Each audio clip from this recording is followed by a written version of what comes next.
Oscar Wilde. Oscar Wilde prodige, Oscar Wilde raffiné, Oscar Wilde complexe, mais surtout et avant tout, Oscar Wilde, une légende littéraire intemporelle. L'homme inspire et amène à la réflexion dans ses romans ou ses citations. Comme j'ai mis tout mon génie dans ma vie, je n'ai mis que mon talent dans mes œuvres. Sa vie, justement, qui parmi vous saurait en raconter les grandes lignes? De la success story à l'effondrement, revenons sur celui qui, même 100 ans plus tard, continue de faire parler de lui. Oscar Wilde naît le 16 octobre 1854 à Dublin. Son père est un chirurgien à la réputation internationale et sa mère est une poétesse engagée. Avec ce patrimoine prometteur, la destinée de l'enfant est assurée. Il côtoie le gratin irlandais, mais se voit surtout transmettre par sa fine lettrée mère l'amour de la poésie. Ses bons mots et sa pertinence d'esprit vont ravir cette dernière qui a tout de même du mal à accepter le fait d'avoir accouché d'Oscar plutôt que d'une fille. Résultat, jusqu'à ses 7 ans, l'enfant sera éduqué selon le modèle féminin. Durant ses études, notamment à la Trinity College, c'est un élève doué dans presque tout, hormis le sport. Auprès de son professeur John Ruskin, il s'initie au mouvement esthète qui prône l'art comme la recherche du beau. De son mètre 90, il soigne son look, laisse pousser ses cheveux, prend la pose et défie la société. Son image de dandy est née, tout comme les premières rumeurs d'homosexualité. Marié à la militante et autrice Constance Lloyd et père de 2 enfants, il publie en 1890 son œuvre maîtresse et son plus gros succès, le portrait de Dorian Gray. C'est l'histoire d'un dandy qui reste éternellement jeune malgré des traits vieillis et qui encaisse tous les stigmates de ses excès.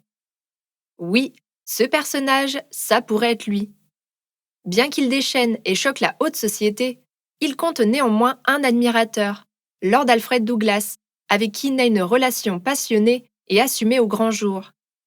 Attaqué et sali par le père de son prétendant, Oscar Wilde commet l'imprudence de le poursuivre en justice.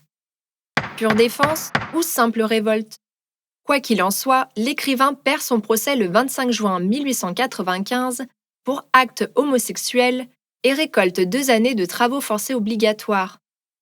De ce séjour carcéral, il en ressort affaibli et accablé de chagrin après le délaissement de Constance, puis celui d'Alfred.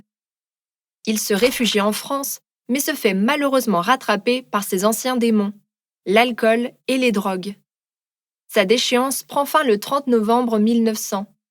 Il décède des suites d'une méningite, seul dans une chambre d'hôtel parisienne, à tout juste 46 ans.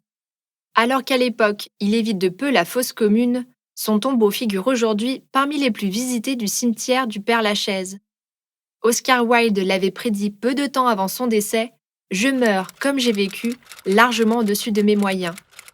Venez découvrir la maison natale et la sublime statue de ce cher Oscar Wilde dans notre visite à Dublin. Un circuit interactif gratuit, disponible sur notre application mobile Naveway, à réaliser en toute autonomie et ponctué de 20 audioguides qui vous feront suivre les traces de cet homme au talent et à la personnalité à jamais reconnue. Découvrez les plus belles villes du monde grâce à nos circuits audioguidés pour voyageurs autonomes. Des centaines de circuits pour visiter les villes qui vous entourent. Un guidage GPS interactif à travers les plus belles rues, les plus belles places et les meilleurs quartiers.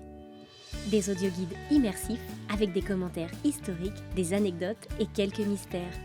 Téléchargez sans tarder l'application mobile Navaway et retrouvez tous nos circuits sur navaway.fr. Abonnez-vous!